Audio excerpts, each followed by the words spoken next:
Thread ചെയ്യാൻ പോവാണ് guys. അപ്പൊ ഇന്നത്തെ പരിപാടി എന്താന്ന് വെച്ചിട്ട് ഭയങ്കര വലിയ പരിപാടിയാണ്. ഞാനിവിടെ ഇച്ചിരി മേക്ക് ഓവർ കൂടി മാറ്റാന്ന് വിളിച്ചു അല്ലേ? ശരിയല്ലേ? അപ്പോൾ പിള്ളേർ ഇരുന്ന സ്ഥലം അങ്ങോട്ട് പറ്റാണ്ടായപ്പോൾ പിള്ളേർ ഞാനങ്ങോട്ട് ചെറുതായിട്ട് എൻ്റെ ലൈറ്റൊക്കെ സെറ്റ് ചെയ്തിട്ട് അങ്ങനെ മാറ്റും. എൻ്റെ കാപ്പിരിത്തല എടുത്ത് വെച്ചോണ്ട് അവളെടുത്ത് കാണിക്കുന്ന കാട്ടായം കണ്ട പിള്ളേരെ. അപ്പം ഞാനിനി ലൈറ്റൊക്കെ സെറ്റാക്കിയിട്ട് എൻ്റെ പിരിവൊക്കെ ത്രെഡ് ചെയ്യാനുള്ള പരിപാടിയാന്ന് നോക്കട്ടെ. അപ്പോൾ പിള്ളേർ ഇന്നത്തെ പരിപാടി എന്താണെന്ന് വെച്ച് കഴിഞ്ഞാൽ വേറെ പരിപാടിയൊന്നുമില്ല, ഇതൊക്കെ തന്നെ. കൈ പിടിക്കും. ഇവിടെ ആര് പിടിക്കും? അവിടെ ഞാൻ പിടിക്കാം. വേദന എടുപ്പിക്കരുത് കേട്ടോ.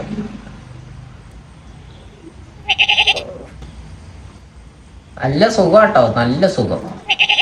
അതെ, ഭയങ്കര വലിയ സുഖമാണ് മക്കളെ.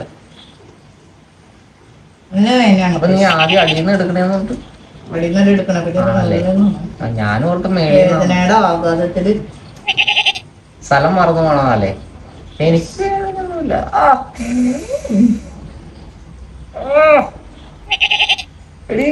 അപ്പുറത്തെടുത്ത്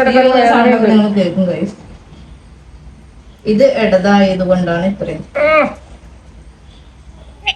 എല്ലാവർക്കും ഭയങ്കര സെൻസിറ്റീവാണ്.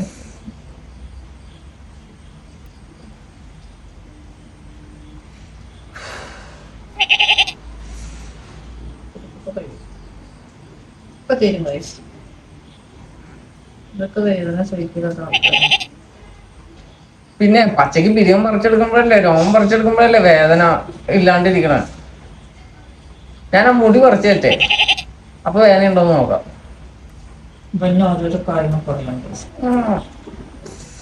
എടി കാർത്തേനേക്കാൾ ഭയങ്കര വേദനടി. റെസ്റ്റ് വേണോ? റെസ്റ്റ് വേണോ?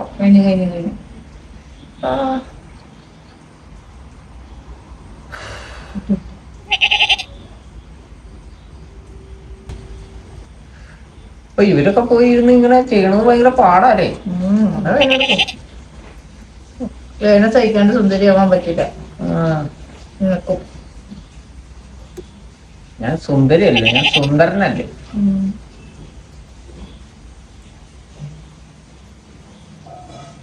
എടി മൊത്തം തലയിലൊക്കെ രോമം ഉണ്ടെങ്കിൽ പറയും.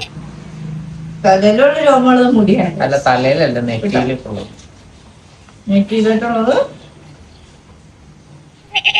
കൂട്ടുകാരെ കളയരുത് കേട്ടോ, ഇല്ലെങ്കിൽ ഞമ്മക്ക് ഞമ്മളാവാൻ പറ്റൂല പിള്ളേ. ആദ്യമേ ഇവിടെ വന്ന് ഇരുന്നാ മതിയായിരുന്നു. ഇത്ര സെറ്റപ്പിൽ ഇരിക്കാൻ പറ്റുമോ?